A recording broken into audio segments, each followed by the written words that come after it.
Добър вечер, уважаеми зрители! След броени секунди ще дадем старт на първият дебат с кандидат-кметове на община Трявна, организиран от телевизия Трявна. В днешния дебат 8 са участниците уважили нашата покана за участие от общо 10 кандидати за кметския стол. Дебатът се излъчва на живо в ефира на телевизия Трявна от зала Дразновение. Надявам се, че ще се получи интересен сблъсък на идеи и ще бъде почтен и толерантен дебат. Темата на днешната дискусия е икономика, инфраструктура и трудова заетост. Ще се постараем да извадим проблемните точки за тревненци по посочените сфери. Ще ви представя участниците ни по реда, определен от Общинска избирателна комисия Трявна. Господин Дончо Захариев, подкрепен от политическа партия ГЕРБ. Добър вечер. Добър вечер. Господин Живко Христов, издигнат от партия Зелените. Добър вечер и на вас. Добър вечер. Госпожа Татяна Рачева, кандидат от БСП. Добър вечер. Добре дошли. Господин Людмил Бучев от местна коалиция Промяна. Добър вечер. Господин Стефан Петров от местна коалиция Реформатори заедно за Трявна. Добър вечер. Здравейте. Господин Звезданин Бъчваров, подкрепен от местна коалиция Пряка демокрация. Добър вечер и на вас. Господин Драгомир Николов от местна коалиция Възрожденска Трявна. Добър вечер. Добре дошли. И госпожа Добринка Манева от партия Движение 21. Здравейте на всички. Здравейте. С правилата на дебата участниците са запознати предварително. Той, надявам се, ще бъде равнопоставен. В началото дебата за кмет на община Трявна го кръстихме 100 минути за кметове при участие и на 10 кандидата. Тоест, всеки имаше право на общо 10 минути време за говорене. Както вече знаете, нашите участници са 8, което означава, че 20 минути на останалите двама кандидати, които не се явиха, се разпределят пропорционално на всички останали. Всеки един от вас има право на 3 минути за уводни думи, като ще имате възможността да се представите, да изложите тезите си по зададените теми, както и да изтъкнете проблемите в посочените сфери, дори и да призовете опонентите си. Подготвили сме въпроси на граждани, които ще имате право на тях да отговорите в рамките на 3 минути. За финал, за заключителни слова, ще имате право на 3 минути и половина. Ако не успеете да оползотворите минутите си, които са разпределени по сектори, то оставащото време ще се акумулира в следващите. Правилата вече са ясни и мисля, че можем да дадем старт на нашия дебат. Господин Захариев, заповядайте с вашите встъпителни думи. Благодаря ви. Всеки ден съм сред жителите на Трявна и Плачковци. Срещам се с представители на бизнеса, хотелиерството. Получавам обратна връзка за нуждите на хората. Хората имат нужда от по-високи доходи, а бизнесът има нужда от добра квалифицирана работна ръка. В този контекст на нещата е жизненно важно развитието на инвестиционния процес в нашия град. За да се развие той, най-важното нещо, което можем да реализираме за неговата среда, това е подобряване на инфраструктурата и пълно подновяване на всички устарели, амортизирани ВиК, канализационни и пътни инфраструктури. Изграждане на канализации в тези региони, където тя не е изградена. Изграждане на газификация на територията на град Трявна. Подобряване от страна на администрацията на предоставените услуги за бизнеса, както и любезно обяснение за тежките и тромави процедури при реализацията на тези проекти. Много важно е изработването на общ устройствен план, както и картотекиране на обектите, които са интересни и които се намират в добра инфраструктурна среда. Мерките за инвеститорите не са само в направление ново сформирани инвестиции, но също продължение на създаване предпоставки за съществуващите предприятия, като имаме разширяване на бизнеса на съществуващите предприятия. Тук общината може да се включи вече конкретно и по отношение на безработицата, стимулирайки, успявайки да преквалифицира безработните за нуждите на тези предприятия, както и разбира се в пряка връзка с нашите местни училища да изгради и профилира специализирани паралелки, които са точно нужни за нашето производство. Също важи и в специфичните отношения между университета в Габрово и Великотърновският университет. Важно условие за бизнеса за да работи, това е сигурността и обществения ред. В това направление мислим за изграждането целонасочено на разполагането на цялата територия на общината на видеонаблюдение. Максимално използване на възможности за публично-частно партньорство.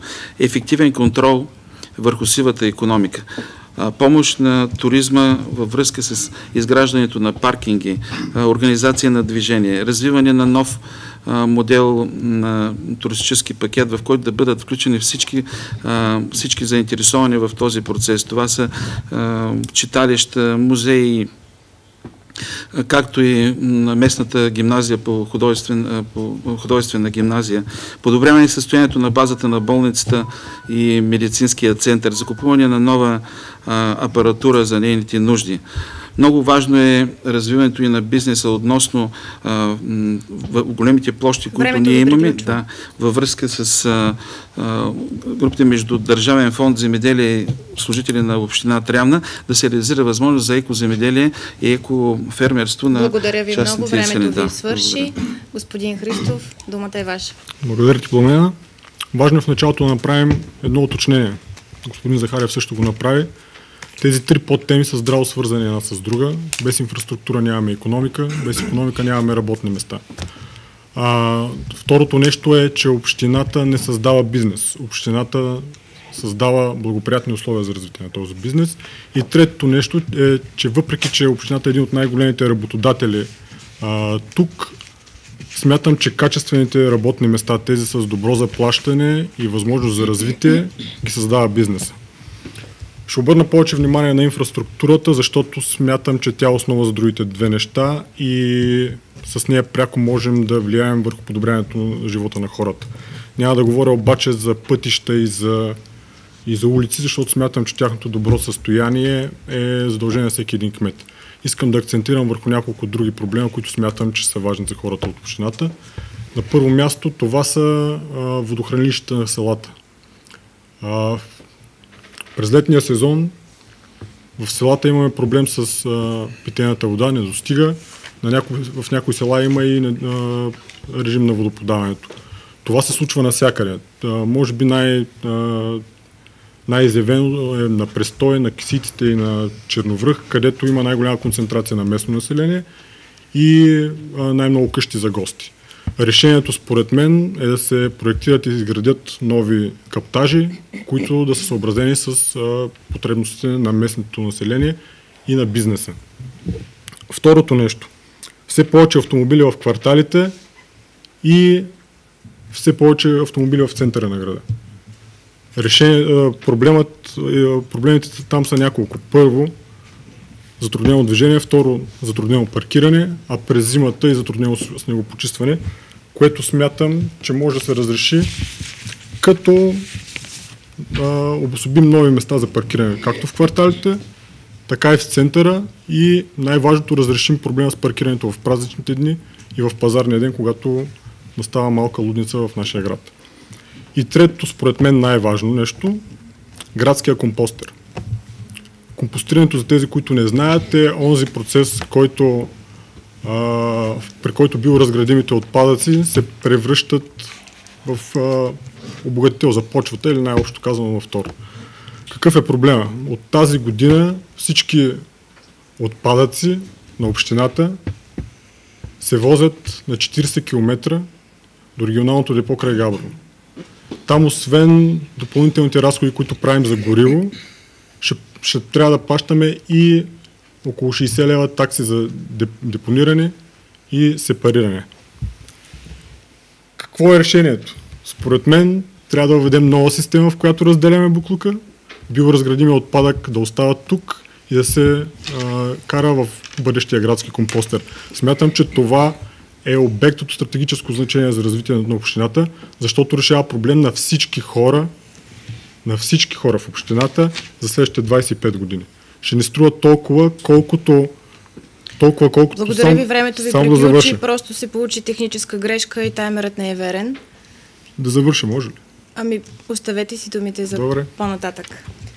Госпожо Рачева, вие сте. Благодаря ви. Основната тема, която присъства в нашата предизборна програма, това е със заетостта, доходите, условията за развитие на бизнеса. Аз обаче смятам, че ролята на местната власт е твърде ограничена в развитието на икономиката. По-скоро, както каза и господин Христов, ролята на общината е в създаването на подходящ бизнес климат. Основният отрасъл в развитието на икономиката на община Трявна, това е туризмът. Ние не отричаме това, което е постигнато до момента, но мислим, че може да се направи още много, за да продължи Трявна да бъде привлекателна туристическа дестинация. Общината има почва за разговори с шивашката промишленост и с дърводобивната промишленост, но основното е развитието на инфраструктурата, както казаха и преждеговорищите. За мен е по-интересно обаче откъде ще дойдат средствата за развитие на инфраструктурата. Както през изминалите 4 години, така и през следващите 4 години, основен източник на средства за развитие на инфраструктурата, това ще бъдат европейските и националните програми.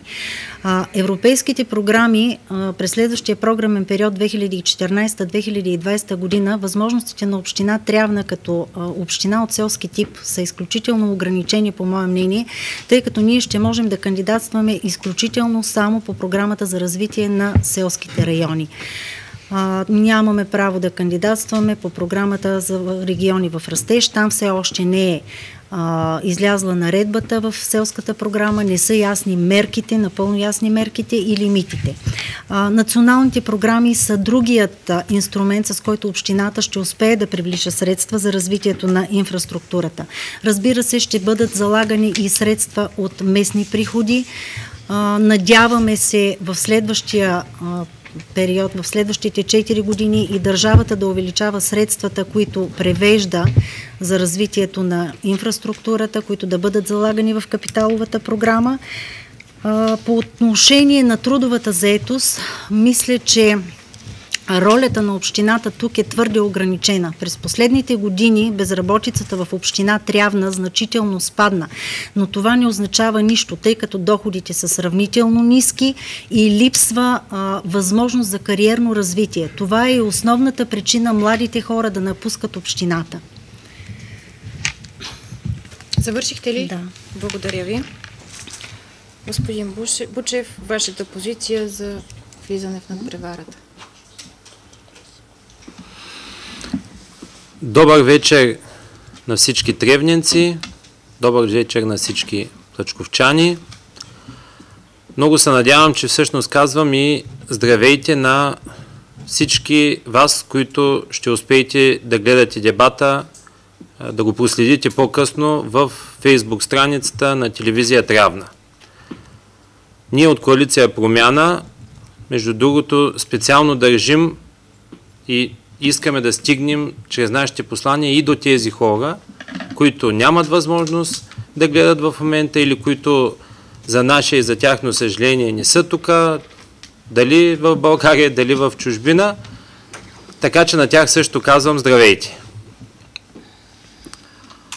Аз ще направя малко по-различно изказване явно от всички останали. Просто защото в момента сме в началото на една предизборна кампания.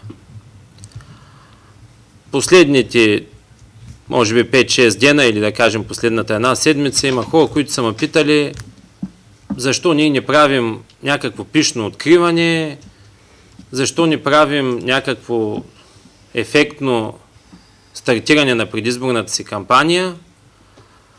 Ами отговарям много лесно.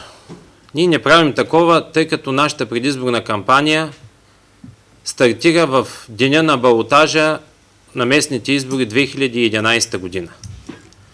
В този ден, в който с малко и по какъв начин се знае, но ние загубихме, ние дадохме едно обещание към вас. Може би и тогава, а и сега със сигурност ще благодаря на всички онези, които ни подкрепиха. На всички онези 2781 души, които ни повярваха тогава, гласуваха за промяна и на които ние казахме следното нещо. Ние може да не можем да направим промяна, защото не успяхме да спечелим тези избори, но може да ви гарантираме едно нещо. че 4 години ще има прозрачност, че 4 години няма да я предадем и че 4 години няма да се отстъпим от позицията. Гордеем се, че го направихме. Гордеем се, че сред нас са единствените общински съветници. Божидар Христов и Денислав Манев, които 4 години бяха опозиция на сегашното управление.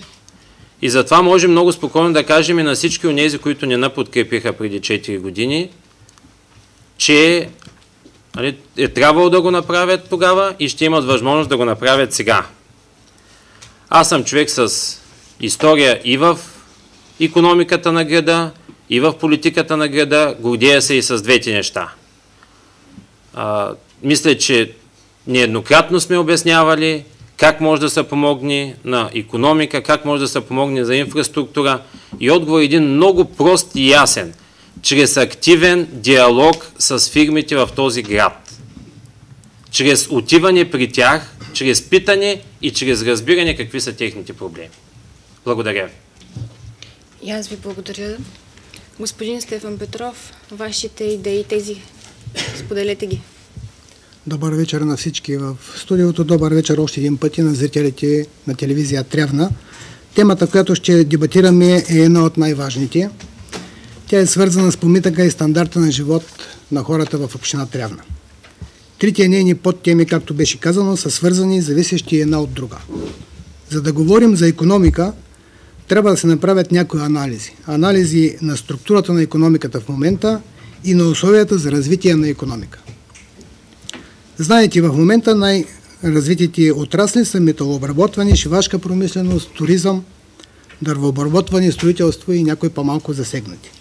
Към условията за развитие на икономиката най-важните са местоположението на общината, пътища, електро- и водоснабдяване, обучени кадри, едно от най-важните неща, защото преди 10 дена направих една среща и първото нещо, което бях попитан, какви кадри имате в община Трявна.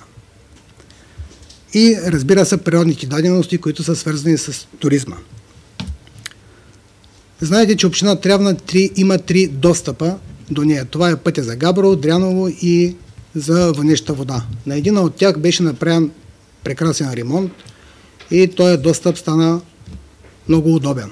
Но същото трябва да се направи и с пътя до Дряново и до Вънеща вода. Но в същия момент трябва изключително здраво да се работи и за пътя, който преминава през Балкана. Тая идея е от много време и трябва да се реализира, защото много хора, които са идвали в общината, са ми питали няма ли друг път по-къс, за да се идва на туризъм в Трявна. Там има 2 възможности, знаете, през Радунци и през Селци. Другия път, който трябва да се отвори според мен, това е пътя за Боженци. Там може да става обмен на туристи, които ходят до Боженци, да идват и до Трявна, да видят този прекрасен град. Така и тези, които са отседнали в Трявна, могат да отидат и до Боженци.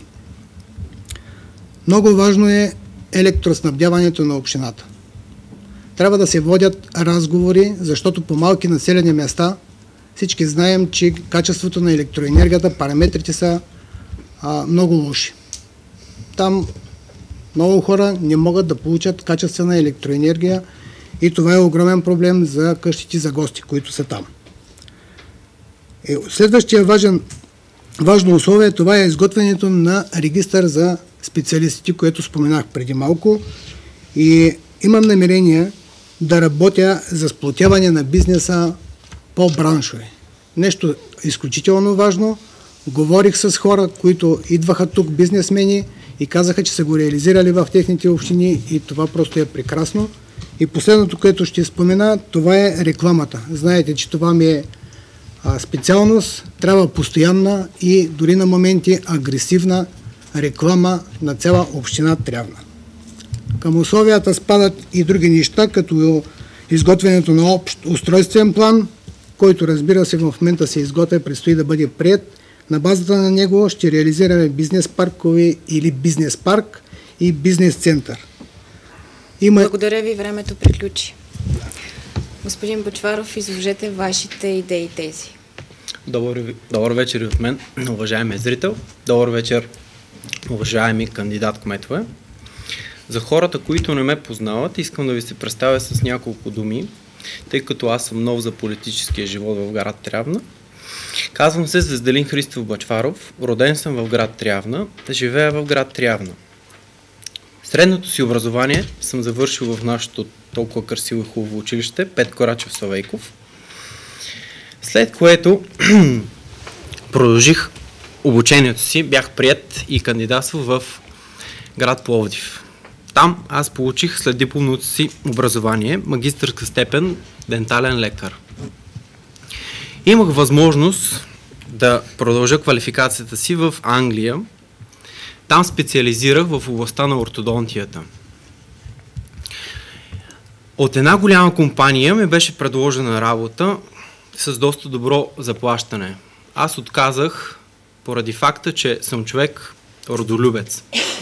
Носталгията в мен наделя и се пребрах в България. Смятам, че много други млади хора могат да последват моя пример. Ще се запитате защо аз реших да се занимавам с политика. На този въпрос ще ви отговоря така. Възпитан съм да бъда активен гражданин и смятам, че младите хора трябва да имат ангажираност към промяната, към новия облик на нашия град и на нашата държава. Това за мен е ново начинание, не искам и да го крия, но съм наясно с това, че зад гърба ми стои един доста добър екип от доста достойни специалисти, доказали се в областите си. Издигнат съм от местна коалиция Пряка демокрация и нашите принципи са това да бъде чут гласът на хората, да има една обществена позиция и тя да бъде изявена чрез местни референдуми, които да имат значение в определенето и взимането на решенията на местния парламент. Аз знам колко важни за нашия град са културно-историческото наследство и образованието. Също така добре запознат съм колко важно е здравеопазването и социалните дейности, промишлеността и селското стопанство.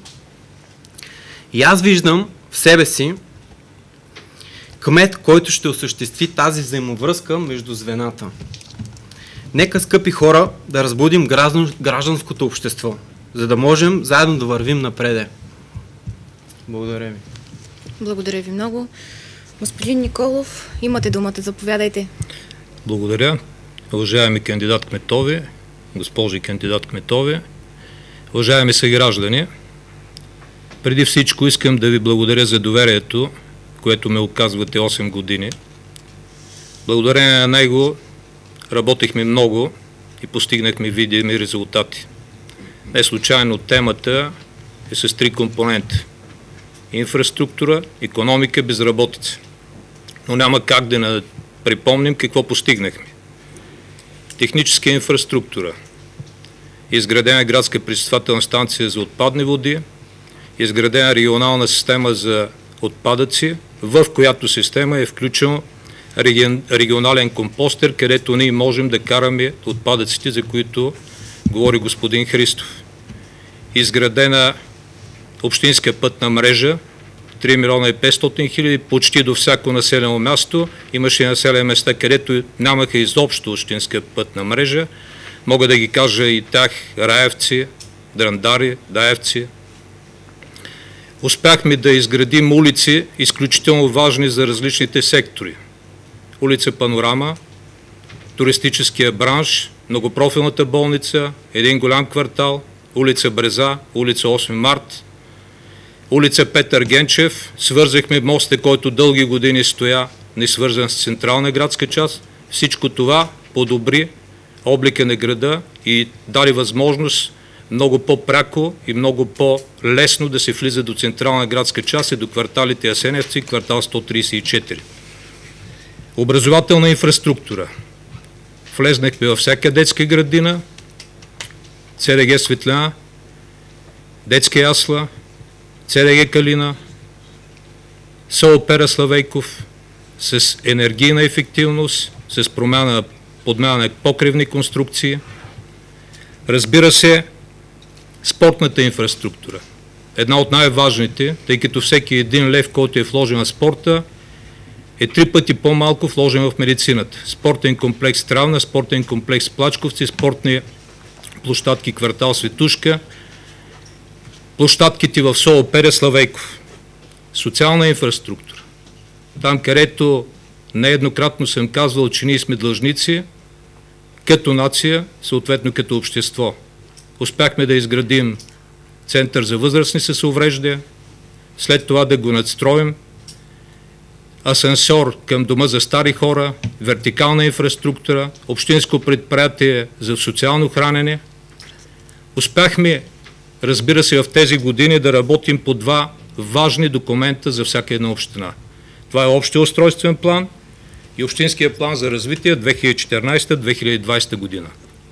Общия устройствен план вече е внесен в общината, предстои неговото приемане. Той ще даде възможност наистина за едно сериозно бъдеще на общината, тъй като няма да се правят подробни устройствени планове или частични планове и няма да се работи по доклади. Общинския план за развитие 2014-2020 година има 102 позиции, които засягат техническата инфраструктура. Разбира се, няма как да не кажа, че към настоящия момент безработицата в нашия град е 5,34%. Времето ви приключи, господин Николов. Благодаря ви. Госпожо Манева, вие сте. Добър вечер и от мен на зрителите на телевизия Трявна. Добър вечер на уважаемите политически опоненти, с които сме седнали на една маса. Аз се явявам от името на Движение 21 и съм кандидат кмет от тази политическа формация. Няма да говоря вече неща, които ние в Движението 21 сме казали, за 2 мандата, за новите лица в политиката. Искам да кажа кои са акцентите в нашата предизборна платформа. Много се радвам, че основният акцент при нас е икономиката. И защо икономиката? Отговора на въпроса се крие в етимологията, в значението на самата дума, която идва от древногръцки и значи умението да управляваш домакинство. Затова ние акцентираме върху икономиката. Трябва най-напред да си спечелил едни пари, после да можеш да ги похарчиш за къщата, за децата, за образованието, за културни развлечения, за туризъм и за всичко останало. Затова за нас икономиката е много важна.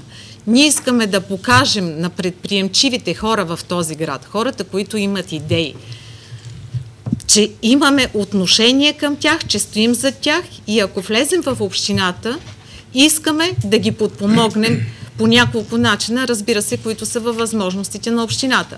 Първо да ги консултираме при стартирането на техния бизнес, после да им дадем някакви преференции, за да разберат те, че общината стои зад гърба им. Какво значи да им дадем преференции?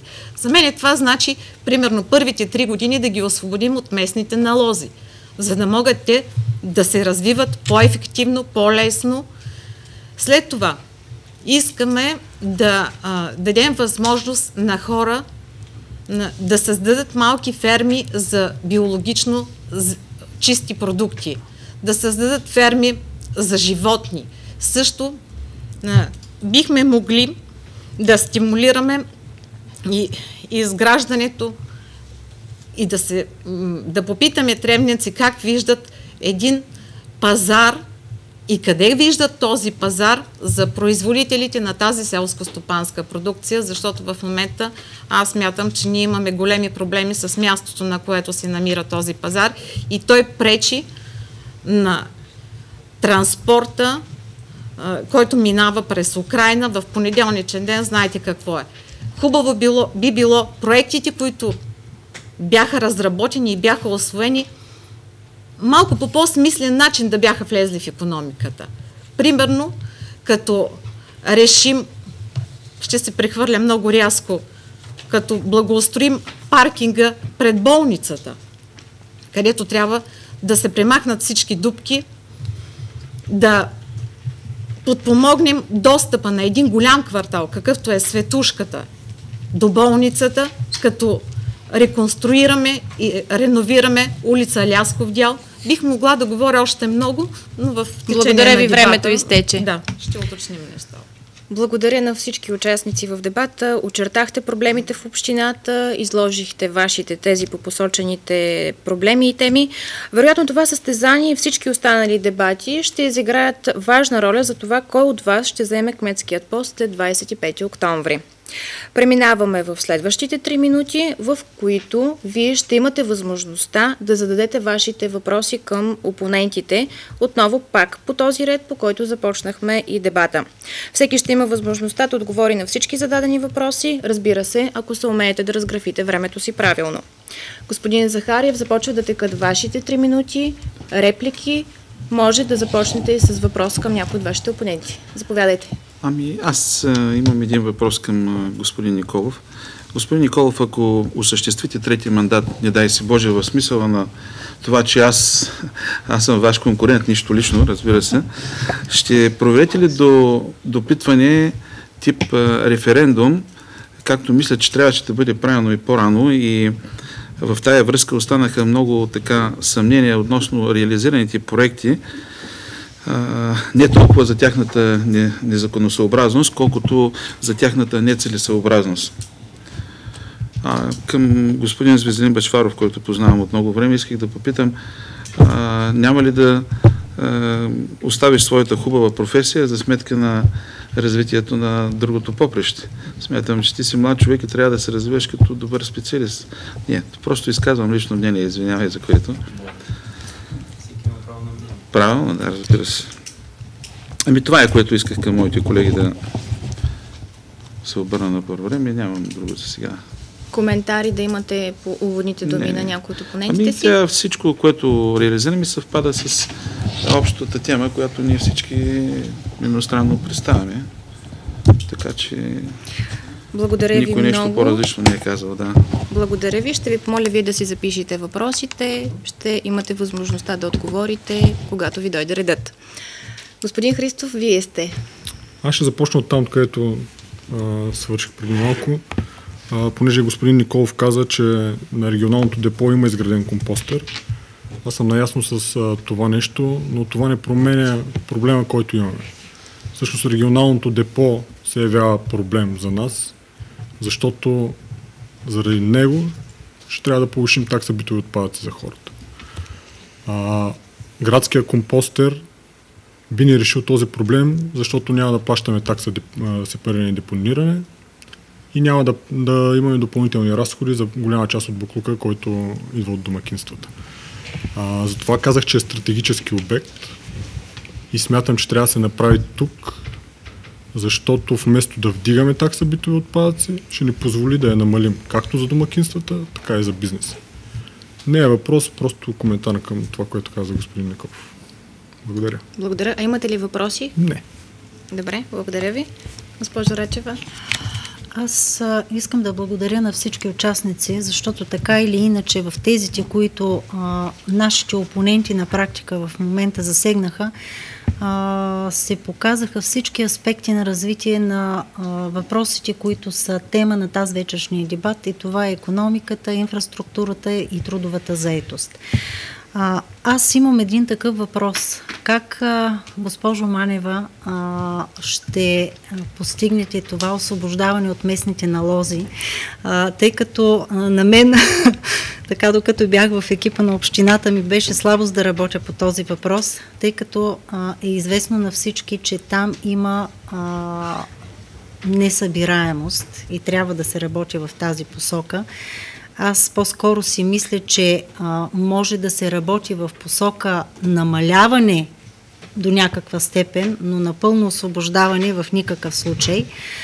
И другата тема, която аз искам да засегна и искрено се надявам, че всеки един от нас, който след 25 октомври или след 1 ноември застане на чело на нашата община, това е допитването, което трябва да правим до гражданите, а именно за проектите, които ще разработваме, ще внасяме и ще печелим.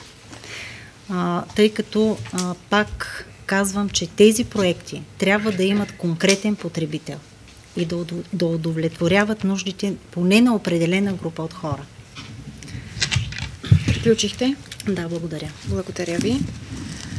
Господин Лучев, вие споменахте, че сте започнали предизборната си кампания още от 2012 година. Предполагам, че от тогава до този период сте натрупали достатъчно въпроси към опонентите, които са седнали при нас. Ако имате такива, моля, задайте ги. Към някои от хората, които са седнали сред нас, няма как да имам въпроси, защото те не са били част от политическия живот на община Трявна през последните 4 години. Естествено, че като представител на коалиция Промяна, която беше политическата сила критична към управлението през последните 4 години, е най-нормално въпросите, които имам, да са към досега управляващите.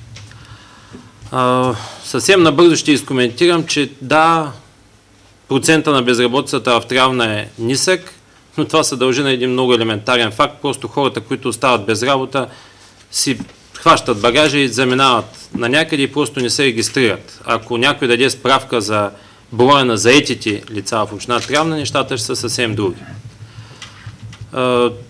Аз даже не мога да разбера как може така гордо да се обяснява, че има изработен общ устройствен план и най-вероятно 99% от зрителите в момента за първи път чуват подобно нещо и най-вероятно една част от тях ще каже: чакайте, защо никой не ме е питал, аз нямам представа какво има в този общ устройствен план. Нищо, че най-вероятно е обявен на някоя страница на общината или нещо от този тип. Искам да кажа обаче нещо специално по въпроса за инфраструктурата. Ще започна с това, че и в областта на инфраструктурата има направени хубави неща. За да не излезе, че само критикуваме, може да кажем: да, пътя, който свързва моста с централната градска част, да, градинката пред съда без то е безумно шадраванче.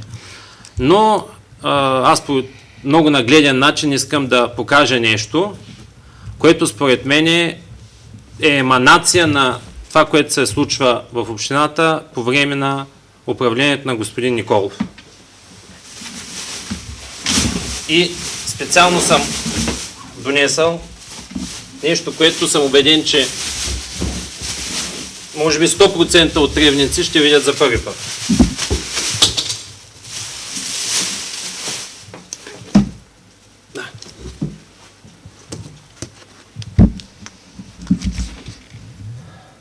Това е карта на Трявна, на която са обозначени 12-те кръгови кръстовища, които трябва да се изградят. Повтарям ви, 12-те или може би 13-те, зависимост от това до бензиностанция Петрол дали са брои, кръгови кръстовища, които са залегнали в това, което трябва да се случи най-вероятно в рамките на следващия мандат. Въпросът ми към господин Николов е: господин Николов, кой е попитан преди да решите, че трябва да има кръгови кръстовища на стадиона, на входа на централната градска част? Това даже не знам как точно да го обясня. На Железния мост, пред денонощния магазин и в 5-то, 6-то, 7-то, 8-то, 9-то, 10-то, 11-то до 12-то кръгово кръстовище, което трябва да се изгради на ВиК. Кой беше попитан преди това нещо да се реши? Това ми е въпрос. Времето приключи и вие приключихте. Благодаря. Господин Стефан Петров, вашите коментари, съответно и въпроси, ако имате такива. Аз коментари няма да имам и реплики към колегите. Въпроси също няма да задавам, защото си мисля, че жителите на община трябва да са достатъчно интелигентни и могат да направят своята преценка за това кой какво казва и дали всичко може да се случи от това, което се казва, а и въпросите на гражданите, които са зададени, мисля, че са много по-важни, защото и хората са най-важни. За това ще си оставя и време, но преди това искам да продължа това, което не ми стигна времето да довърша. Значи, говорейки за икономиката тогава, исках да кажа само, че преди 10 дена, това, което споменах, мисля в началото, направих наистина среща с директора на Българската агенция за инвестиции. Да, насърчаване на инвестиции, извинявам се. Успях да представя община Трявна много добре там, като даденост какво има. Значи хората се ангажираха да помагат. Значи, казвам го абсолютно откровенно, не само ако стана аз кмет, разбира се. Секторите, в които работят е балнеология, храни, земеделие, здравеопазване, медицински туризъм, машиностроение и така нататък. Значи, предстои една среща точно с директора на тази агенция. Ще бъдете информирани по-късно, точно за часа, кога ще се организира, защото в момента е в чужбина и не успяхме да уточним точно датата, кога ще бъде това нещо. И другото, което искам да спомена, въвеждането на работа на едно гише е много важно в общината.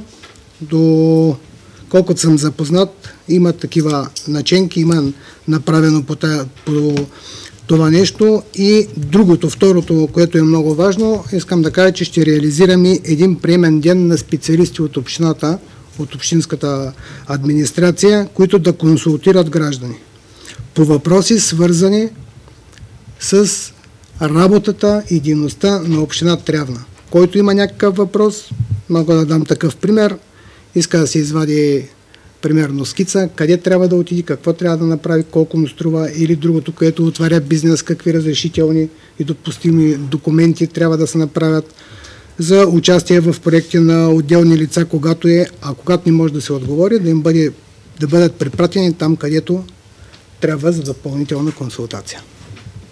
Благодаря ви много. Господин Бъчваров, имаше зададен въпрос към вас. Заповядайте. Благодаря за въпроса, господин Захариев. Благодаря. Това въпрос ми беше доста често задаван и той беше конструиран така. Защо с тази хубава професия трябва да се занимаваш с политика? И аз ще задам другия въпрос. Нима политиката е за хора, които са без професии? Тогава аз чисто юридически съм проверил и имам право да си практикувам професията, дори и да стана кмет. И това ще го правя, защото съм поел отговорност към хората. Тази отговорност няма да я прехвърля на други лица, в което ви уверявам. Благодаря. А също към вас имам въпрос, господин Захариев.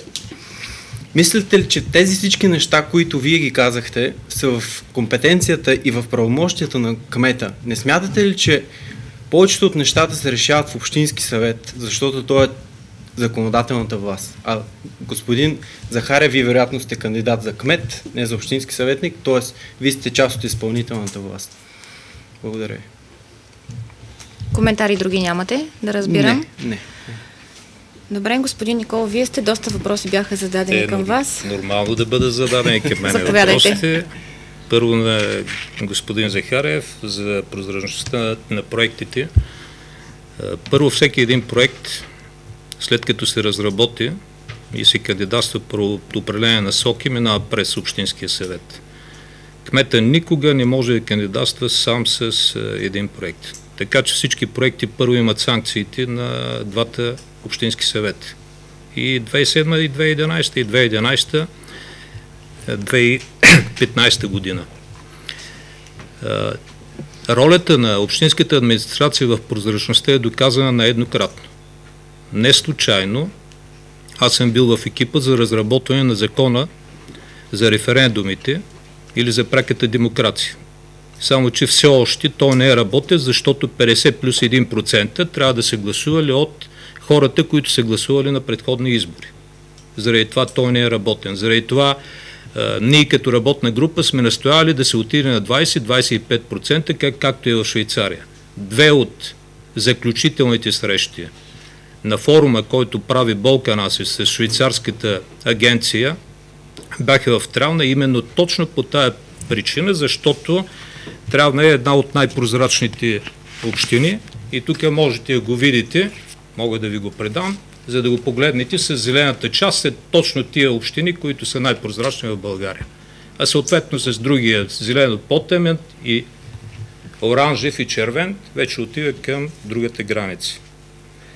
Така че това е за проектите. Що се касае до устойчивост, всеки един проект има мониторинг и то не е еднократен. Примерно за спортните комплекси досягаме 6 мониторинга.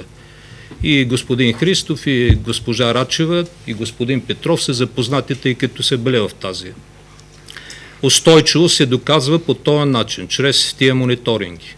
След като стадионите са пълни, след като детски градини са пълни с деца, след като тия пътища, за които говорихме, се използват, значи има устойчивост. Не случайно Комитета по наблюдение на Европейската комисия проведе заседанието си тук и господин Расмусен беше тук точно да гледат част от проекти, които са реализирали в нашия град. Господин Бучев, първо, Комисията по безопасност на движението прие този проект. След това беше вкаран на предходния мандат на Общинския съвет. Проекта за кръговите движения или по-специално за организацията на движението е разработен един от най-добрите специалисти в Европа, Дитер Камп се казва. Той е бил кмет на Ноймюстер, дълги години е бил главен инженер на Щутгарт. Не е задължително се изпълнят всичките точки, които са заложени от Дитер Камп.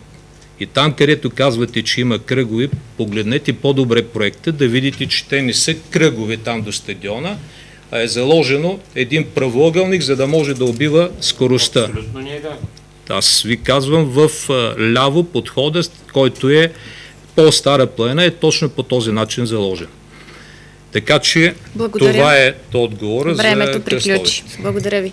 Госпожо Манева, вие сте наред. Имаше зададен въпрос към вас. По-скоро реплика. Не, аз ще се Да, опитам. имате право да коментирате. Искам да отговоря на този въпрос. И съответно, ако имате въпроси към останалите кандидати, може да ги зададете. Благодаря. Аз искам да отговоря на въпроса, който ми зададе госпожа Рачева. Как смятам да освободя, ако вляза в местната власт, изпълнителна власт, как смятаме да освободим младите и предприемчиви хора, и не само младите и предприемчиви, защото не е задължително да е така, просто предприемчивите хора от местните налози. Това, разбира се, кмета не може да направи сам. Трябва да бъде гласувано на Общински съвет, но кмета е личността, която трябва да убеди Общинския съвет в правотата на своята идея.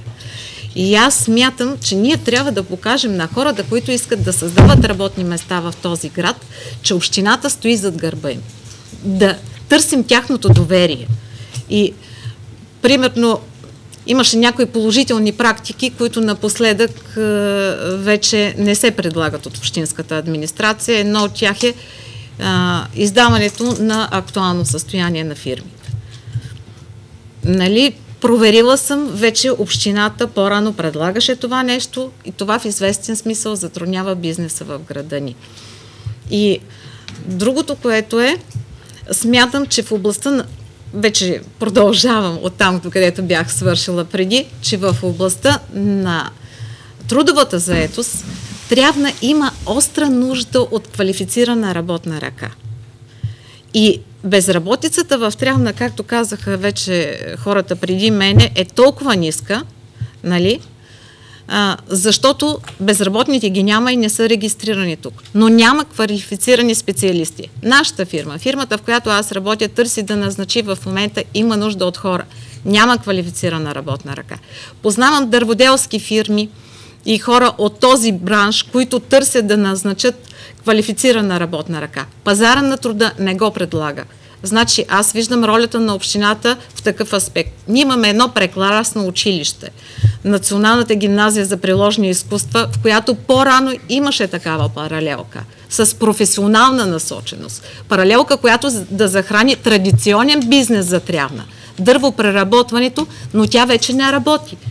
Защо общината да ни проведе един диалог и ние да се ангажираме с това, да бъде отворена тази професионална паралелка? Другото, което искам да кажа в случая, и то отново опира до този пакет от мерки, които общината трябва да предложи. Малко да се съкратят разрешителните режими за издаване на документи за започване на малък бизнес. Нали? Аз знам, че там е направено много, но има още резерви, които могат да подпомогнат хората в тази насока. Значи, икономиката на Трявна се гради и държи предимно на хората от малките и средни предприятия. Хора, които дават работа на най-много до 10 човека. Ние трябва да обърнем внимание и на тези хора и да им покажем, че са важни. А иначе по отношение на големите инвестиции, разбира се, че е важен общия устройствен план на града. Нали? Благодаря ви. Времето приключи. Да, благодаря ви. Над всеки кандидат, на който му е останало време, искам да ви кажа и да ви напомня, че ще се акумулира в следващия сектор. В момента нека да дадеме и думата на гражданите, защото според мен те са най-важните. Това са вашите избиратели. Нека да ги чуем.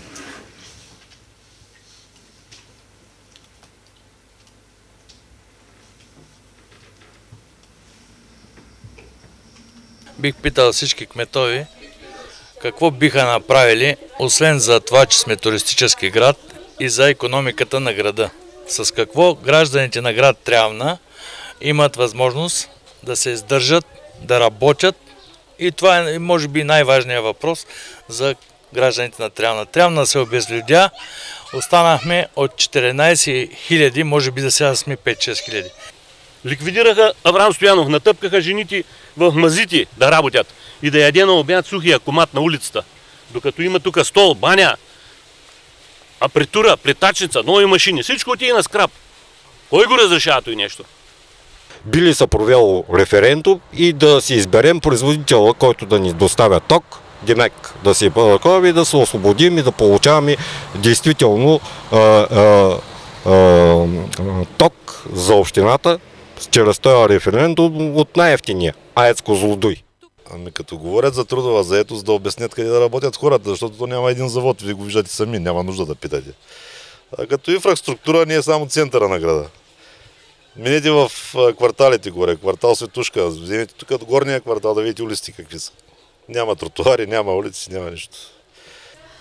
За селото гласуваха 50 000 лева за път и идваха, го направиха до началото на селото, в селото е ужас. И отчитат в сесията, че са го направили. Правилно ли е той? Копка до копка е в селото. Парите къде отидоха? За кое село става? Велянци. За селата не се отпускат пари за пътища, няма пътища. Тук на селото Дореци няма осветление, няма път. Отпуснаха някакви пари преди години, закърпиха някакви дупки там. Не се обръща толкова много внимание на откриване на нови работни места. Това е едно много важно нещо лично за мен и бих пожелала този, който ще стане, да помисли много по този въпрос. Как мислят да продължат с това, което е започнато в момента, защото виждам, че тук се правят най-различни, как да кажа, за града и парка и другите неща, които са, и дали ще има нещо по-различно. Ще очакваме ли нещо по-добро за Трявна и за тревненци?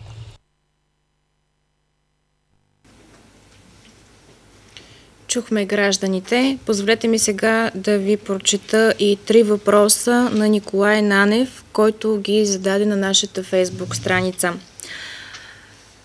Кандидатите знаят ли средната възраст на гражданите на общината, но не по адресна регистрация и избирателни списъци, а действително живеещи в общината, и каква е причината?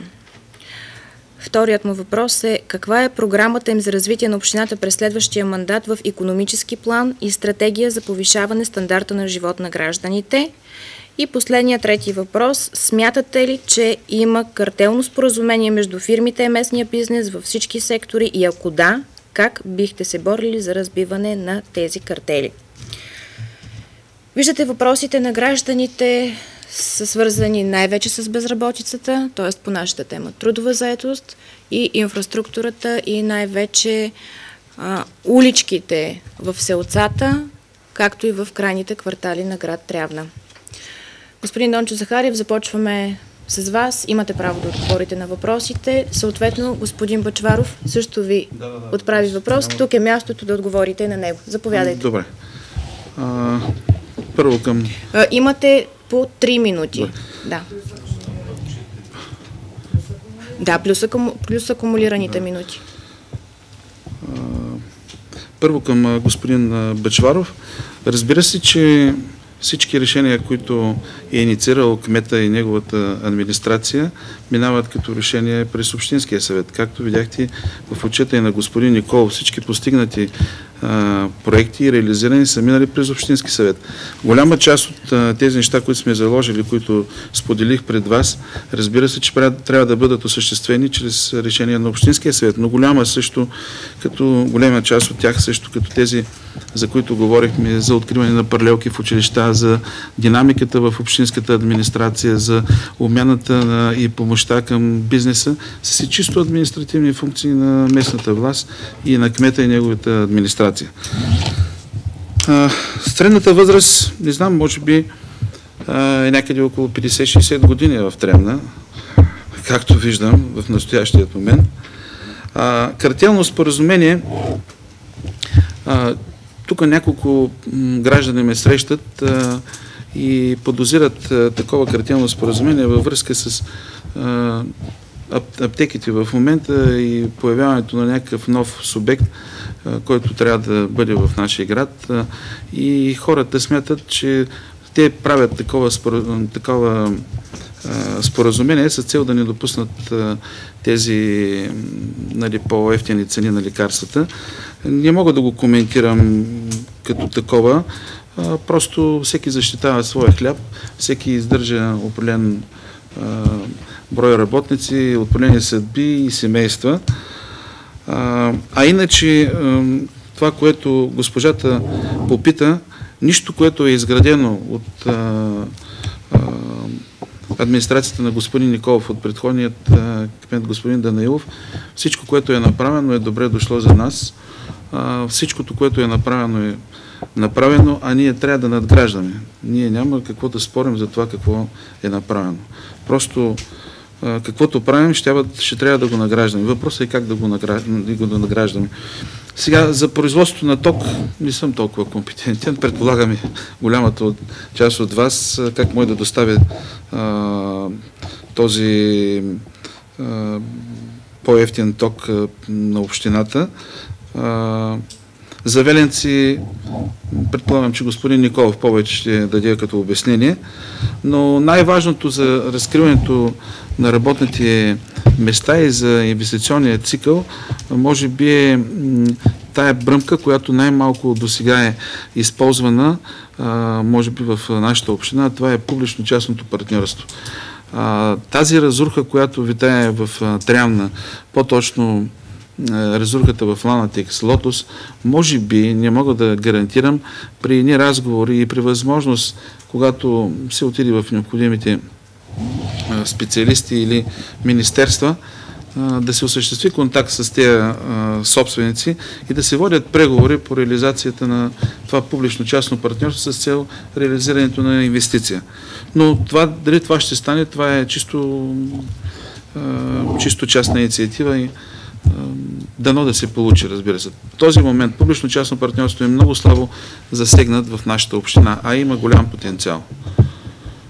Това е, което аз можах да запиша и мога да отговоря. Добре, благодаря ви много. Извинявайте. Дайте време, господин Бъчваров. Да. Другото, което исках да кажа само, че според мен, моето момче, защото така мога да ти кажа, защото много те харесвам, ако бъдеш едновременно и кмет и зъболекар, или ще си най-добрият кмет от всички зъболекари, или ще си най-добрият зъболекар от всички кметови. По мое мнение. Желайте да бъдеш кмет и да бъдеш само кмет. А ако решиш да бъдеш зъболекар, бъди добър зъболекар. Просто съвет, приятелски, много те харесвам и знаеш, че сме много близки. Благодаря. Благодаря ви. Хубаво е, че на днешната среща имаме приятелски съвети. Господин Христов, имате право да отговорите на гражданите. Благодаря. Ще започна от там. Имаше въпрос какво биха направили за икономиката. Казах го и в изложението. Не можем да направим работни места. Не можем да създадем работни места. Можем да създадем само среда благоприятна, за да дойдат инвеститори. Далеч съм от мисълта, че те ще дойдат сами. Ще трябва да се направят някакви усилия в тази посока, но да се ангажираш с 200, 300 или точен брой цифри, точен брой работни места, това е според мен безумие. Пътищата за селата, аз ще изпреваря господин Николов и ще отговоря на жената. Много е по-лесно да оправим пътя до селото, отколкото улиците вътре в селото, защото капиталовата програма ни позволява да ремонтираме общинска пътна мрежа, а финансирането за улиците в селата идват от собствени средства, а те са крайно недостатъчни. Средната възраст не мога да кажа също колко е, но смятам, че става все по-висока. Аз имам преки наблюдения и смятам, че младите хора тръгват да учат настрани и няма нещо, което да ги върне тук. Много малко са хората, родолюбци като господин Бъчваров, които се връщат от чужбина и заживяват тук. И относно картела искам да кажа нещо. Смятам, че по-скоро липсва такова нещо като картел, но знам, че местният бизнес не обича новите конкуренти. Усетих го на гърба си, знам и за други изпълнения, така да ги нарека, в стил 90-те години, където когато се появи някой млад или нов, който иска да прави нещо, веднага се намира начин да му се попречи. Това не е в правомощията на общината да го решава, но е факт за средата, в която живеем. И само нещо към господин Николов. Казахте, че всички проекти минават през Общинския съвет. Според мен проблема е, че преди това не се обсъждат пред хората. Според мен всички проекти, с които кандидатстваме за финансиране по европейските програми, трябва още на идейно ниво да се обсъждат с хората. Защото публичните обсъждания идват чак след като е спечелено финансиране и проектите не могат да бъдат променени. Това според мен е проблем, защото дори ние в Общинския съвет често бяхме поставени пред дилемата да гласуваме за проект, който не сме виждали, който не се обяснява сега, или въобще да не спечелим финансирането от Европейския съюз. Благодаря. Позволете ми един въпрос. Ако вие застанете на кметския стол след 25 октомври, как ще процедирате точно с тези идейни проекти? Ще ги обсъждате ли с гражданите? Задължително всички идейни проекти ще се обсъждат. Тогава ще можем да ги гледаме вече в Общински съвет и да кандидатстваме с тях. Знам, че звучи тромава процедура, но има начин да се направи. Благодаря ви много. Госпожо Рачева, заповядайте. Въпросите, които бяха зададени от нашите съграждани и тези, които прочетохте, които бяха зададени на вашата Фейсбук страница, мисля, че могат да бъдат обединени точно в тези три аспекта – икономика, инфраструктура и трудова заетост. За съжаление, аз в своето изложение в началото казах, че ролята на местната власт е твърде ограничена за създаването на нови работни места. Единственото, което общината може да направи, това е да облегчи режимите, както каза и госпожа Манева, тези лицензионни режими, да намали сроковете за издаването на определени разрешителни, които се изискват за разкриването на даден бизнес, защото е истина, че фирмите в Трявна са прекалено малки, като заети като работни места, които те предлагат, разполагат с изключително ограничен ресурс и облегчаването на тези режими ще ги подпомогне изключително много. Трудовата заетост в общината, единственото, което общината може да направи като работодател, това е да кандидатства по проекти по оперативна програма човешки ресурси, които създават там реални работни места. За съжаление, там всички заети, които се наемат, по-голямата част от тях работят на минимална работна заплата и, както споделих, това е един от основните проблеми в нашата община, а именно ниските доходи и възможността за кариерно развитие. Аз изключително много се радвам, че господин Христов като общински съветник от предния общински съвет е разбрал това, че с средствата, които се отпускат за ремонт на третокласна пътна мрежа, не могат да бъдат ремонтирани улиците в града и улиците в малките населени места. Това наистина е един много голям проблем. През изминалата част от предизборната кампания ние проведохме няколко срещи в малките населени места и в крайните квартали на Трявна. Наистина този проблем стои там. тъй като тези улици не са ремонтирани и асфалтирани сигурно от 30 години някой от тях. И мисля, че усилията на общината, на ръководството на общината трябва през следващите 4 години да бъдат насочени точно в тази посока. И наш приоритет поради тази причина са и крайните квартали и малките населени места. Мисля, че това не може да стане с магическа пръчка, но така с поетапното отделяне на средства може да се случи. Друго, средната възраст в общината, за съжаление и аз не мога да ви я кажа точно, но и аз, както колегите, мисля, че продължава да се качва средната възраст, тъй като сме свидетели, че включително и нашите деца напускат общината и отиват в чужбина и в по-големите градове. Искам тук да опонирам на господин Захариев, по-скоро на господин Христов, че нашите деца, които сега в момента не са тук, не са родолюбци. Напротив, те са такива, но просто нямат условия и нямат работа, нямат препитание тук, затова предпочитат да бъдат навън. Мисля, че ние трябва през следващите 4 години да работим в тази посока, да създадем макар и минимални условия за завръщането дори на една малка част от тези млади хора в Трявна. Относно електроснабдяването, аз си мисля, че ние по-скоро трябва да работим в посока намаляване на разходите за електроенергия, тъй като имам наблюдения, че те са доста високи. Там имаме, мисля, че широка основа за да работим.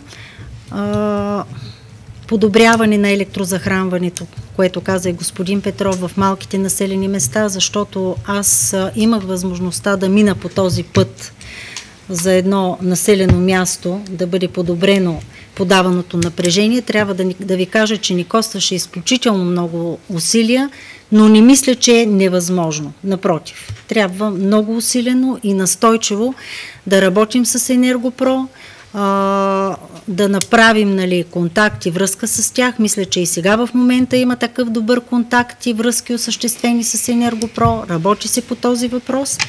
Но чак да стигаме до там за доставка на по-евтин ток, мисля, че можем да го оставим на някакъв по-заден етап.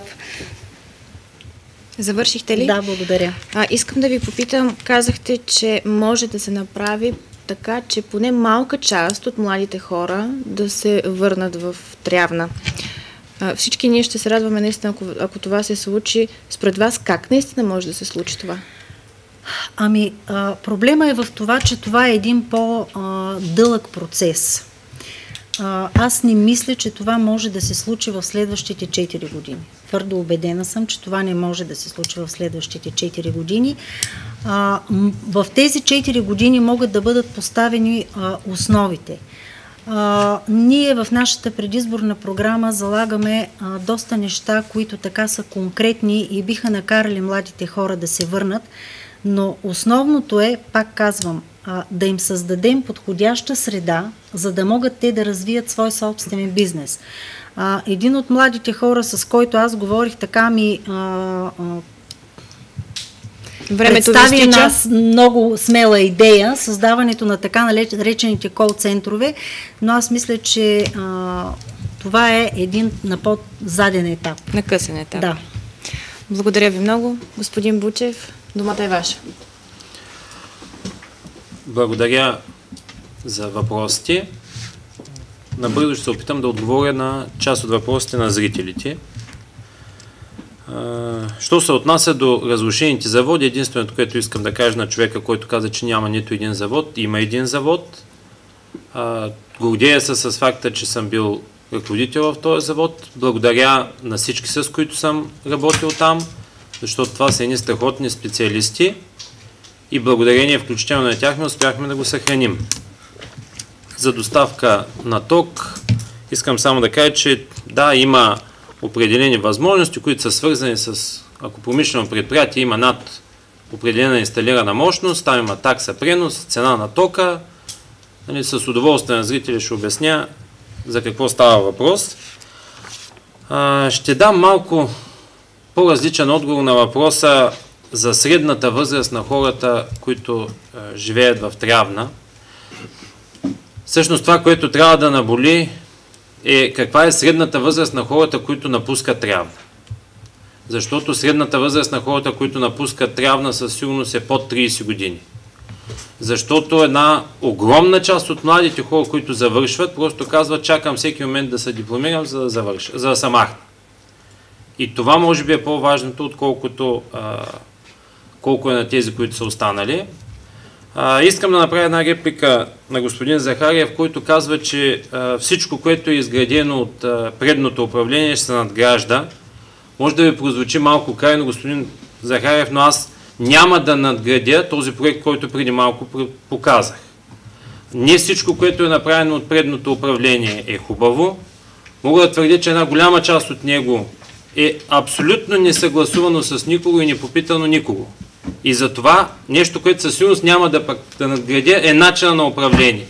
Еднолично вземане на решение, спускане на Общинския съвет послушно гласува, 13 за, Бождар Христов и Денислав Манев против, айде продължаваме. Това нещо трябва да се прекрати.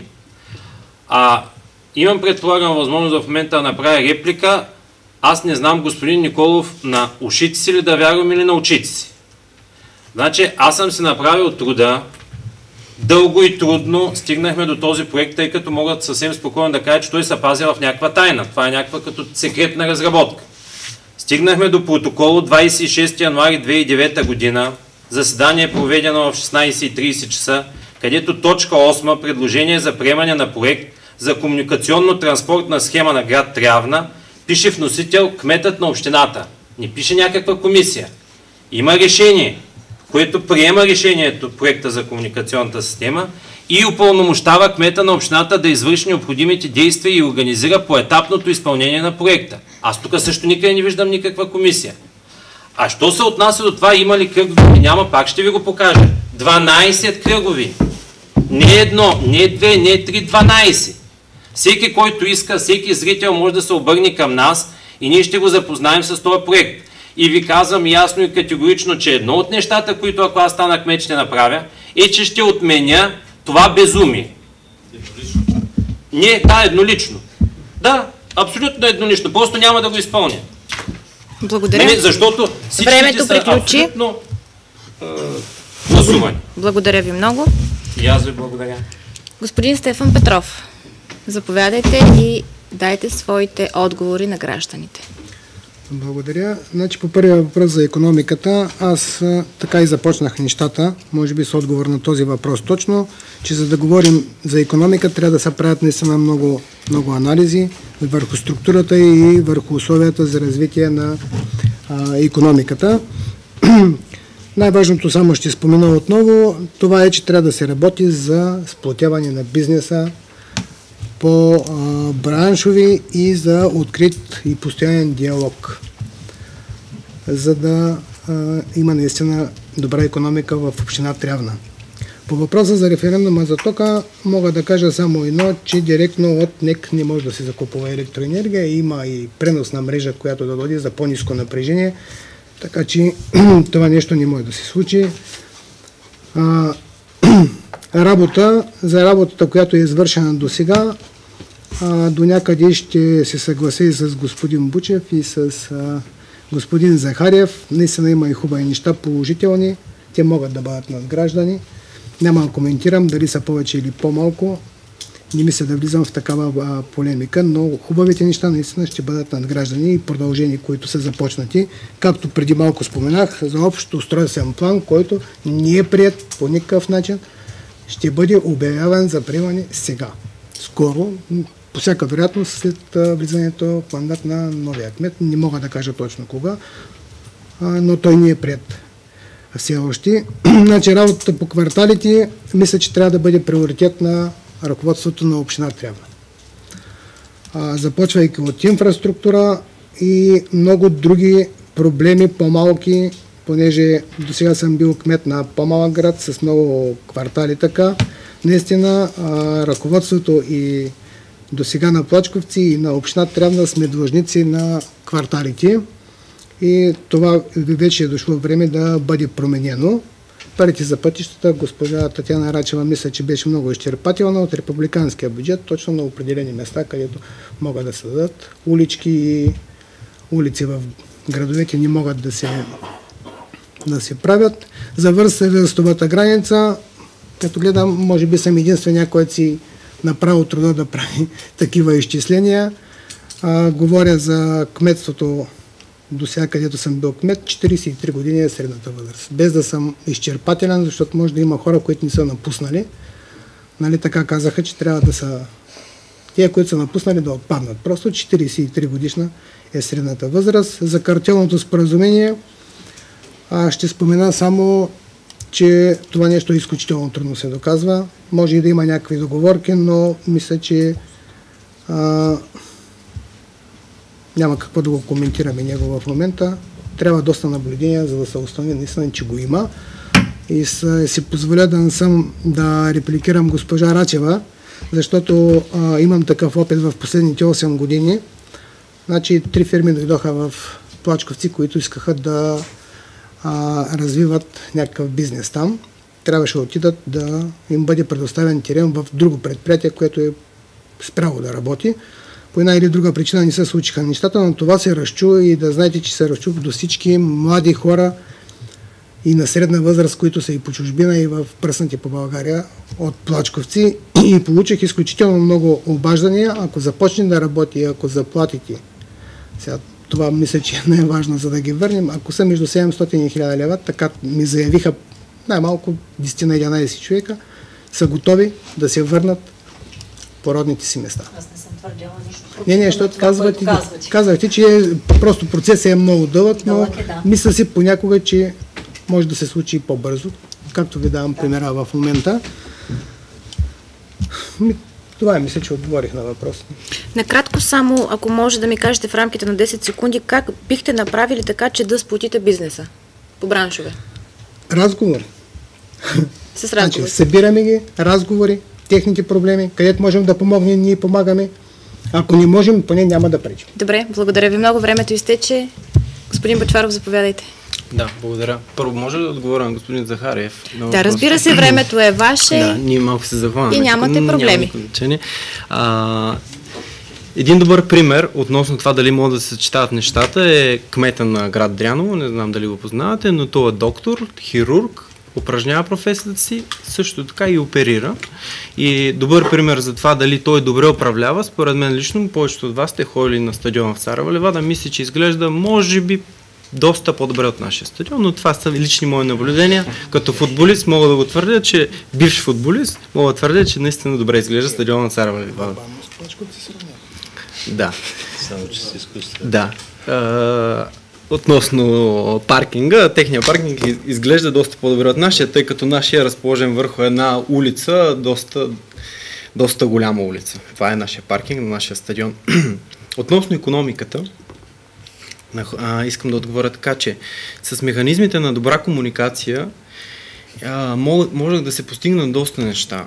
Доста хора в моята листа са го доказали и това. И смея да твърдя, че тези хора са реализирали и са отварянето на един завод, който има около 100 човека работни места. Това е завода РИК. Относно господина, който зададе за въпроса за референдуми, това е в нашата програма включено. Също така съм за провеждането на референдуми. Смея да твърдя, че това е най-важно, да бъде чут гласът на хората, гласът на народа.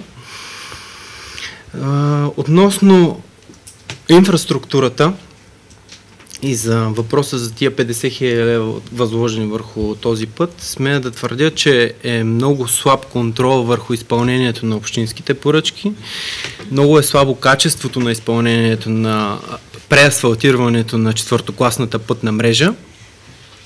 И лично съм видял и съм го установил това нещо. На въпроса за средната възраст, наистина съм съгласен с господин Петров, доста застаряваща, но трябва да се работи върху това да се върнат хората около 30 до 40 годишна възраст. Аз ме твърдя, че това са млади хора също. Тия хора, които са от 20 до 30 годишна възраст, нека да ги оставиме да се реализират професионално и да дойдат подготвени в нашия град. По-било приятно и позитивно, според мен лично, да бъде така. И това е. Благодаря.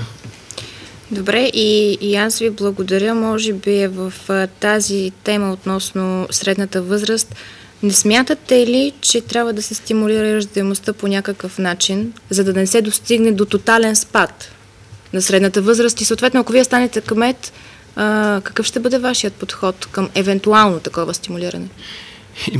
Стимулирането на раждаемостта може да стане по механизмите на неприемане на референдума. Ще спрем тока по-рано и ще стимулираме раждаемостта. Нагледно. Добре, благодаря. В шеговита форма. Нали? Има много механизми, по които може да се постигне това нещо. Благодаря ви. Господин Николов, вие сте. Благодаря. Колко минути има? Секунда. 3 минути.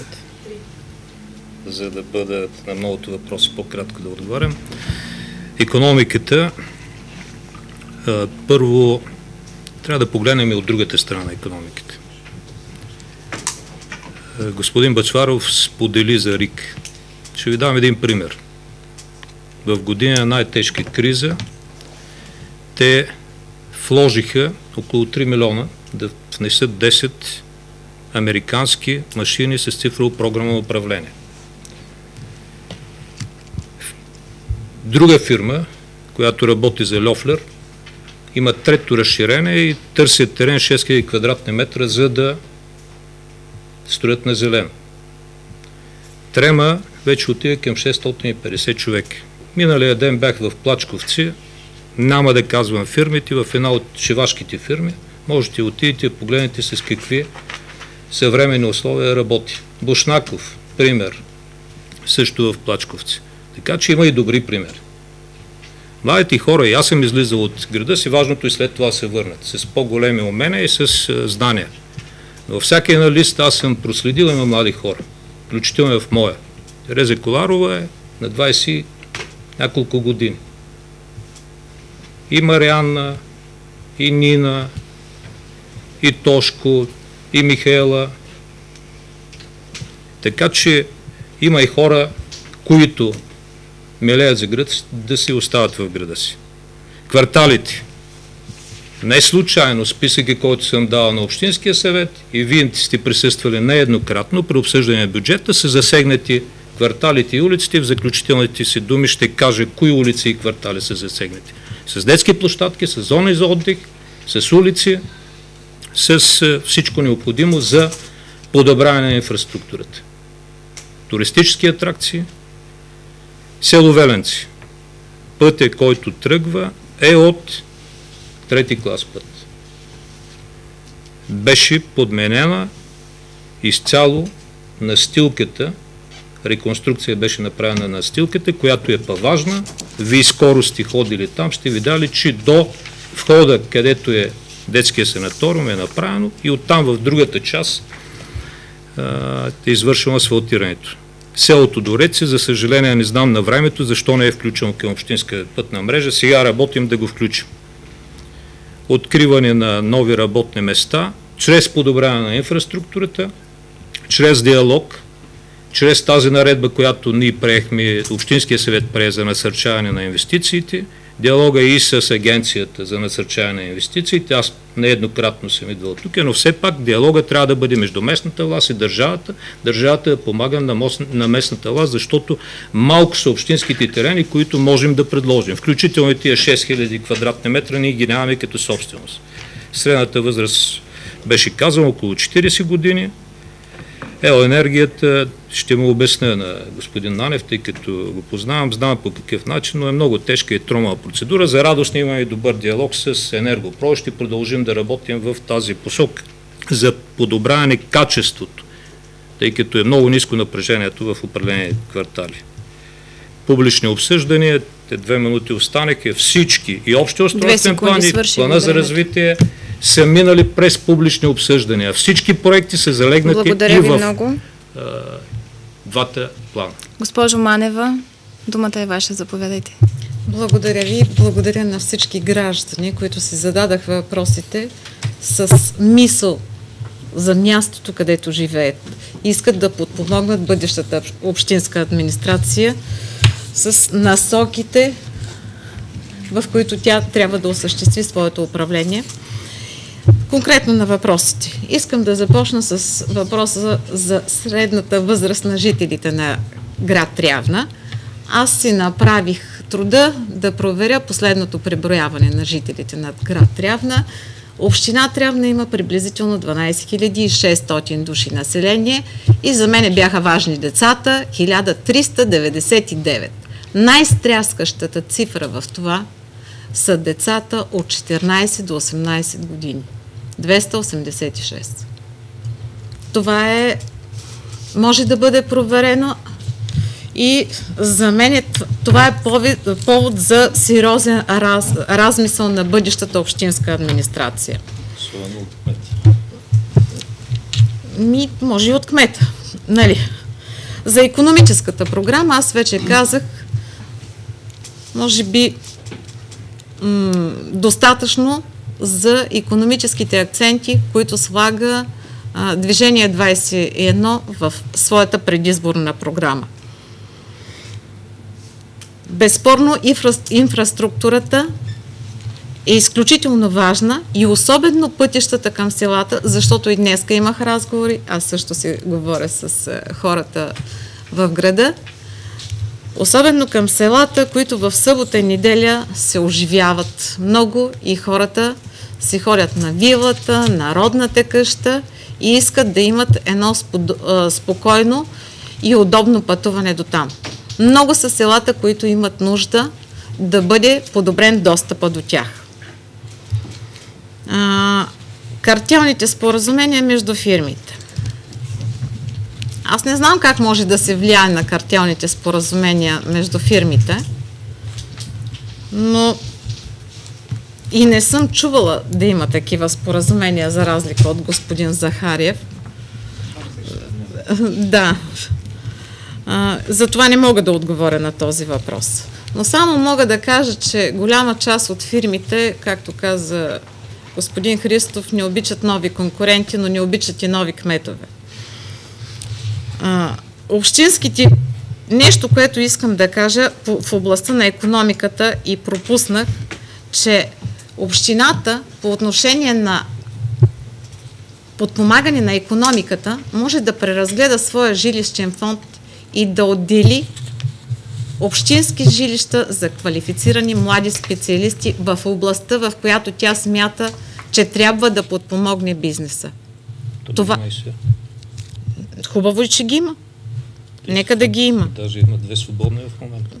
Много добре, но не сме намерили, значи, младите специалисти, които трябва да се настанят там. Имам реплика към господин Бъчваров. Аз смятам, че в Трявна за определени професии има професионалисти, където на друго място не можете да намерите. В следващите минути, 3 минути и половина, които са заключение, ще имате възможността да я отправите. Подсказах ви, отиваме вече към финал. Всеки един от участниците има право на своите финални думи, които ще бъдат в рамките на 3 минути и половина. Вече вие трябва да прецените как ще ги използвате тези минути. Господин Захариев, започваме с вас. Заповядайте. Да, благодаря. Аз първо само към господин Бучев да кажа, че той ме познава и знае, че просто това ми е характер. Толерантен и коректен човек съм. Пък съм представител на една политическа сила, най-голямата в България, която толерира точно този начин на поведение и затова аз отразявам нейните характеристики. Трябва да ви кажа, че тя е помагала на Трявна, независимо и не само на Трявна, на всички градове, независимо от това какво е управлението. Реализирани са с помощта на централната власт доста проекти. В никакъв случай обаче искам да подчертая дълбоко, не е подкрепила когото и да е от тук присъстващите. Единственият кандидат на политическа партия ГЕРБ, застанала зад мене, това съм аз, Дончо Захариев. Защото аз искам да постигна и моят екип да постигнем устойчиво развитие на нашия град, защото тревненци го заслужават. Защото ние трябва да се сравняваме с резултатите, които са постигнати в съседния град Габрово. Предстои ни много работа относно големи проекти, не работа на парче. Искаме да развием, както инфраструктура споделихме, да реализираме новите политики към младежта, да направим качествени и достъпни услугите в сферата на образованието, на здравеопазването и така нататък. Но аз съм със самочувствието, че стоейки зад мене тази политическа сила, мога да реализирам много от идеите на тревненци, както и моите, в дела и да бъде за благото и доброто на Трявна. Благодаря ви. Имате още време, ако имате нещо да кажете? Няма. Добре, благодаря. Господин Христов, вие сте. Благодаря, Павена. Аз ще използвам времето, което имам за заключителни думи, да обърна внимание на политиката, на начина, по който се прави инфраструктура в общината. Ще дам за пример общинска пътна мрежа. Всяка година от държавния бюджет се заделят средства, които трябва да се изразходват за ремонт на общинските пътища.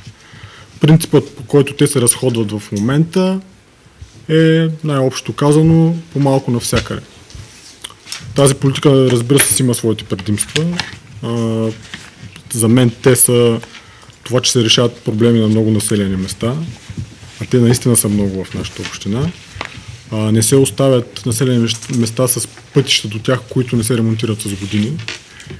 И едно предимство, което е по-скоро за кмета на общината, когато има много позиции, по които се спори къде трябва да отидат парите, общинските съветници често отделят на тях повече внимание и пропускат основните неща в бюджета при неговото приемане. Искам се през следващия мандат да има нова политика, да имаме капиталова програма с по-малко позиции, но завършени позиции. Да са започнати и завършени. Смятам, че по този начин първо ще имаме по-голям ефект за конкретни общности. Веднъж ще им направим пътища и няма да ги мислим повече. Второ, някой каза от събеседниците, че контрола върху изпълнението е нисък. Когато имаме по-малко проекти, ще имаме по-добър контрол. И в крайна сметка, когато имаме малко проекти, ефективността на парите ще е по-голяма. Защото малките проекти са, как да кажа, излизат по-скъпи винаги. Отколкото много малки излизат по-скъпи, отколкото няколко големи. И накрая искам да обърна внимание и на нещо друго. Замислете се, какво ще стане, ако пренасочим малко средства и усилия от асфалт към туристически маршрути, за да свържем инфраструктурата с икономиката. Едни 10 000 лева, които стигат за 50 метра асфалтов път, могат да направят чудеса в гората. Например, 10 нови обновени туристически маршрута, които в момента бих казал, че са в окаяно състояние. Нови писти за планинско колоездене. Включително 2 нови пътеки на здравето. По този начин ще се насочим към различен сегмент туристи, платежоспособни, които обичат активната почивка, търсят активната почивка, които използват танцовете за спорт, не за дискотека. Като дойдат тези туристи тук, ще имат какво да правят, ще се тръгват доволни и най-важното, ще има за какво се връщат. Защото, според мен, здравето е това, заради което те избират да дойдат в Трявна, здравето и природата. Благодаря. Няма да си използвам останалото време. Благодаря ви много. Госпожо Рачева, започва да тече и вашето време за финални думи. Благодаря ви. Уважаеми съграждани на Трявна и Плачковци, много неща в общината и зависят и не зависят от кмета. Аз мисля обаче, че кметът е онази фигура, която трябва да обединява. Кметът е олицетворение на властта и като такъв трябва да работи за местната общност. В много моменти от нашия живот ние се обръщаме за помощ към общината. Кметът е нашия посредник с централната и с законодателната власт. Той е човекът, който трябва да отстоява интересите на своите съграждани в единодействие с институциите, работодателските и синдикалните организации. Обещавам ви, че ще използвам всяка възможност за контакт с бизнеса, за да могат да се увеличат инвестициите в нашия град за създаването на повече работни места. Време е да отделим внимание на крайните квартали, на Плачковци, защото и аз смятам, че град като Плачковци остава пренебрегнат.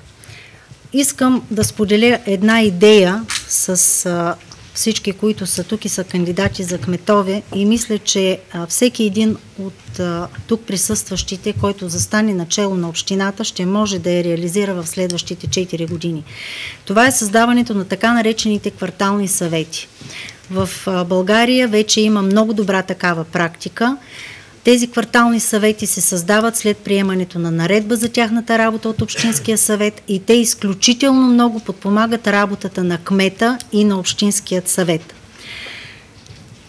Ще изготвим и ще внасяме през следващите години и ще настояваме като общински съветници в Общинския съвет да бъде внасен в Общинския съвет за разглеждане списък с обектите, това разбира се може да стане след приемането на бюджета на общината, с обектите, които ще търпят основен и текущ ремонт, за да знаем, нали, в каква посока ще бъдат насочени усилията. Мисля, че има много неща, които могат да бъдат изградени в Трявна и едно от тези неща беше пазарът. Аз мисля, че една празна ниша е и изграждането на един траурен дом. Доста хора са поставили този въпрос. Ще работим изключително много за малките населени места. Казах ви за подобряване на водоснабдяването, за подобряване на електроснабдяването. Ще кандидатстваме по проекти. Това, както го споделих в откриването на предизборната ни кампания, е един инструмент, който централната власт, Европейския съюз дават в ръцете на местната власт и мисля, че всеки един кмет трябва да ги използва. Това може да стане, ако на 25 октомври ни подкрепите и гласувате с номер 5 в интегралната бюлетина. Благодаря на всички. И аз ви благодаря. Господин Бучев, заповядайте.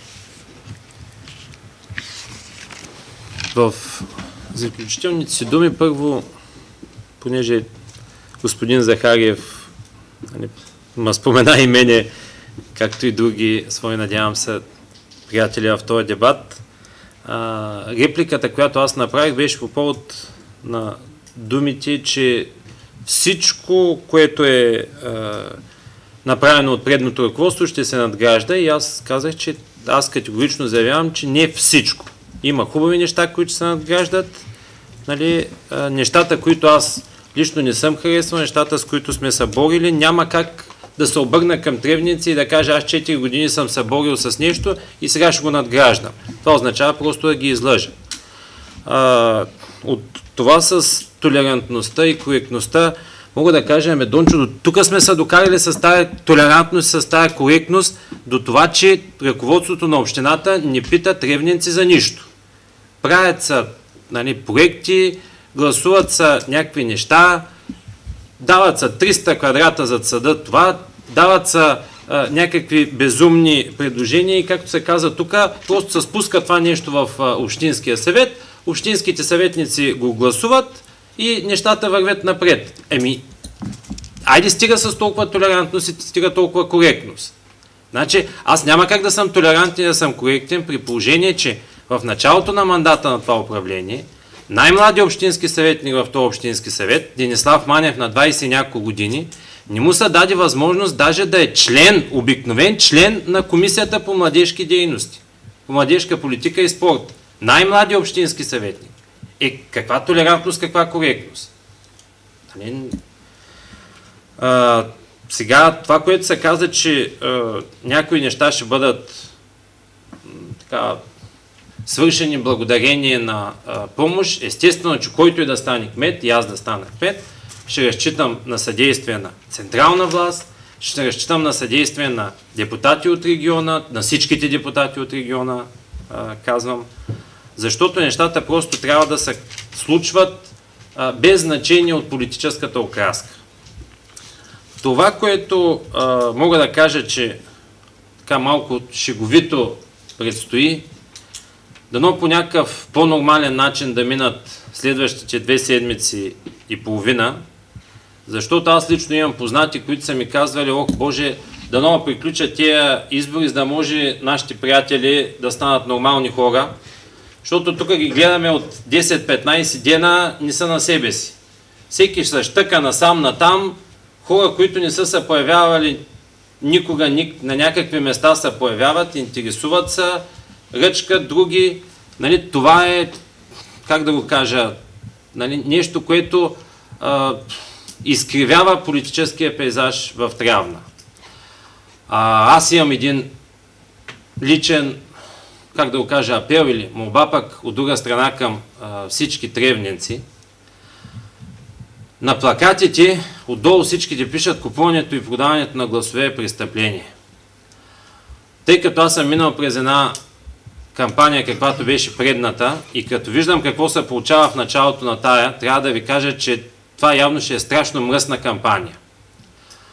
Освен купуването и продаването на гласове, според мен е престъпление е тези глупости, които се приказват. Това, и при това не казвам само за мене. Значи на мой гръб се упражнява почти кой ли не е. Ровят се в личен живот, ровят се в фирменна дейност, но по същия начин е дали с Дончо, дали с Таня, дали с Стефан, и се обръщам към тревненци с една молба да превърнем тези хора, които разпространяват тези глупости и безумие, в най-презряната част и да ги игнорираме до края на кампанията. Благодаря ви. И аз ви благодаря, господин Бучев. Заповядайте, господин Петров. Благодаря. Аз искам да започна малко по-нестандартно по молба на няколко жители на град Трявна специално. И понеже предполагам, както ви, всичките, които сме кандидати за кметови на община Трявна, така и аз, за мен си гарантирам, обичам родния си край, обичам род и родина, и за да вкараме малко патриотизъм, просто нека призова който и да стане кмет да изградим един истински паметник на най-великия българин Васил Левски. Мисля, че го заслужава. И поради важността на темата, която разглеждахме тази вечер, аз в своето представяне го оставих за накрая. Казвам се Стефан Петров и по професия съм инженер, хардуер и софтуер на изчислителна техника. Имам завършена втора специалност маркетинг и реклама. Издигнат съм от коалиция Реформатори заедно за Трявна. Това са 3 коалиции и сдружения, които застанаха зад мен. Това е една част от дясното и центристко пространство на територията на община Трявна, което успяхме да обединим, защото точно тая част се обединява най-трудно. В нашата коалиция всеки е свободен да агитира за себе си, за съветници, абсолютно и индивидуално. Всеки се бори за своето място в общинския съвет. Разбира се, на всеки кампанията се движи и с кампанията на кандидата за кмет, т.е. за мен. Искаме много да реформираме, искаме много да надграждаме, но искаме да го правим наистина с вас, гражданите на община Трявна. Думите и словата, които се чуват постоянно в нашия щаб, когато нещо заседаваме или правим, или пишем по програми, това са обединяване, да градим мостови, публичност, прозрачност, чуваемост. Това са най-често употребяваните думи. Искам категорично да заявя, че нашата коалиция и аз като водач на листата и като техен кандидат за кмет не участваме абсолютно в никакви схеми. При нас не може да се получи, гласувате за този, получавате другия. Такива неща няма при нас. Затова искам да ви призова на 25-ти с бюлетина номер 8 за мен като кандидат за кмет в момента и номер 8 и гласувайте с преференция за съветници, когато си изберете от листата. Бъдете живи и здрави, което е най-важното, и след изборите на 25-ти и след балотажа, нека отново да сме хора. Бъдете живи и здрави. Благодаря ви, господин Петров. Господин Бъчваров, започва да тече и вашето време за заключителни думи. Благодаря ти. Скъпи съграждани, аз също смятам, че купуването и продаването на гласове е престъпление.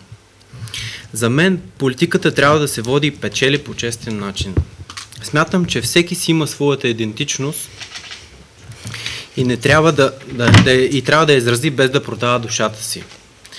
Искам да ви накарам да се замислите кое наистина ще е най-добро за вас и вашите близки. Гласувайте с разум и сърце. Отстоявайте принципите си. Защото това е най-важното. Бъдете хора. И ще завърша така. Ще бъда кратък. И ще завърша така. Като нашия патрон на нашето училище Петко Рачев Стойков е казал: остани верен на себе си. Аз оставам верен на себе си и оценявам всъщност каква отговорност поемам към вас.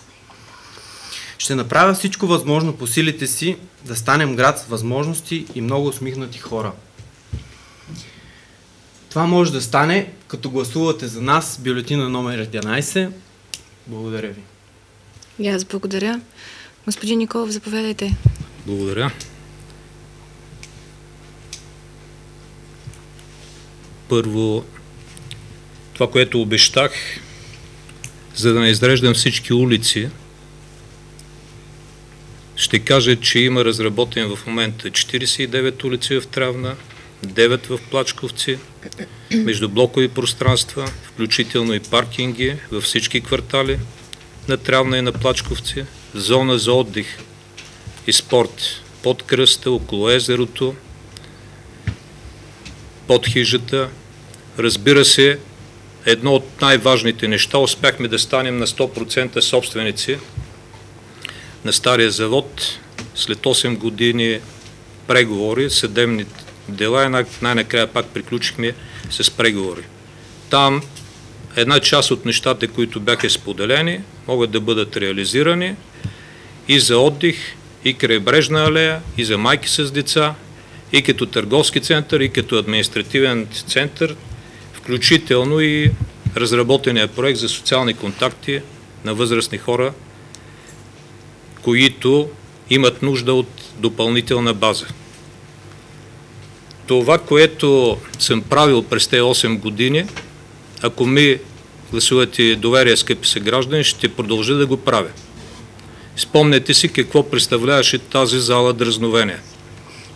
Още в първата година с добрия диалог с централната власт и с средствата, които бяха отпуснати от общинския бюджет, беше изградена тази многофункционална зала, в която всяка година, а някой път и по няколко пъти в годината, правя отчети и правя публични обсъждания за реализирането на бюджета. Не дайте да мислите, че кмета може да назначава председатели на комисии.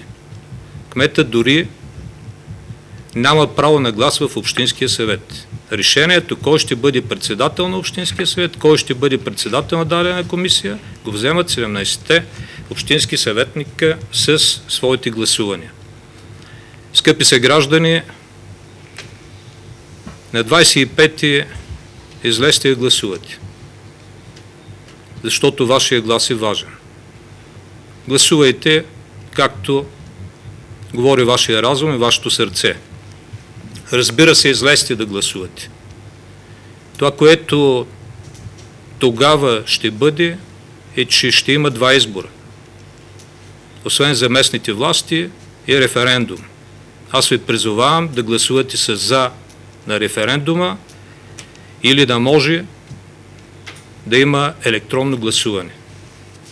Няма как накрая да не благодаря на хората от местната коалиция, Възрожденска Трявна, които застанаха зад мене, партиите, които ме подкрепят и образувахме тази коалиция, и да ви призова, скъпи съграждани, ако предпочитете, да гласувате с бюлетина номер 12. Благодаря, господин Николов. Финалната топка е във вас. Госпожо Манева, заповядайте. Благодаря. И аз искам да се обърна към всички тревници с призива да подкрепят новите лица в политиката, а именно представителите на Движение 21. Защо ние смятаме, че заслужаваме тази подкрепа? Защото сме хора, които са се самосъздали, хора, които са достигнали до някакви професионални нива. Благодарение на своите знания, благодарение на своите умения, хора, които знаят и могат да отстояват позиции. Аз не мислех да се представям, но все пак искам да кажа две думи за себе си. Казвам се Добрина Манева, родена съм в този град. Имам магистърска степен по икономика, организация и управление на промишлеността и производството. Целият си трудов път съм преминала, работейки по специалността, и в този смисъл аз съм един щастлив човек. Работя професия сред много мъже. Там за жените е малко трудно да намерят своето място. Там не само трябва да знаеш малко повече, да си малко по-твърд, да отстояваш своите позиции. Аз искам да ви кажа, че ако ме изберете за кмет на община Трявна, по същия начин ще отстоявам и позициите на всеки един гражданин на града. Ние от Движение 21 имаме едно лого на кампанията. Отборът на квартала. Искаме всички квартали на Трявна да бъдат благоустроени и да изглеждат по начин, по който изглежда в момента центъра. Но това няма да стане само с усилията на кметската администрация. Бихме желали хората, тревници, жителите на различните квартали да ни подкрепят, да споделят своите идеи и да поемат малка част от задачата, с която при изпълнението на тази задача. Така че да направим един силен отбор, с който да запазим Трявна жива, да я запазим автентична, да съхраним добрите практики, но тя да тръгне по малко по-различен път на развитие и да въведем един малко по-различен начин на управление, който да е по-близък до хората. Това искаме ние от Движение 21. И ако смятате, че ние сме вашите хора, че ние можем да отстояваме вашите позиции, че сте припознали някои от вашите ценности в нас, моля ви, излезте да гласувате, гласувайте по съвест, както казаха колегите, гласувайте с номер 14 в интегралната бюлетина или с който искате друг номер, но нека това да не бъде с уговорката. Избрахме по-малкото зло, изберете достойния между всички нас. Благодаря ви, госпожо Манева. Благодаря ви много за вашето участие. Мисля, че наистина се получи един толерантен и достоен дебат. Пожелавам ви и следващите да бъдат такива, като днешния. Уважаеми зрители, разделяме се с това. Бъдете с нас на 13 октомври, тогава ще ви покажем и ще дебатираме с кандидатите за общински съветници. Следващия дебат, който ще се проведе с кандидат-кметовете на община Трявна, е на 15 октомври. Бъдете с нас, от мен, хубава и спокойна вечер.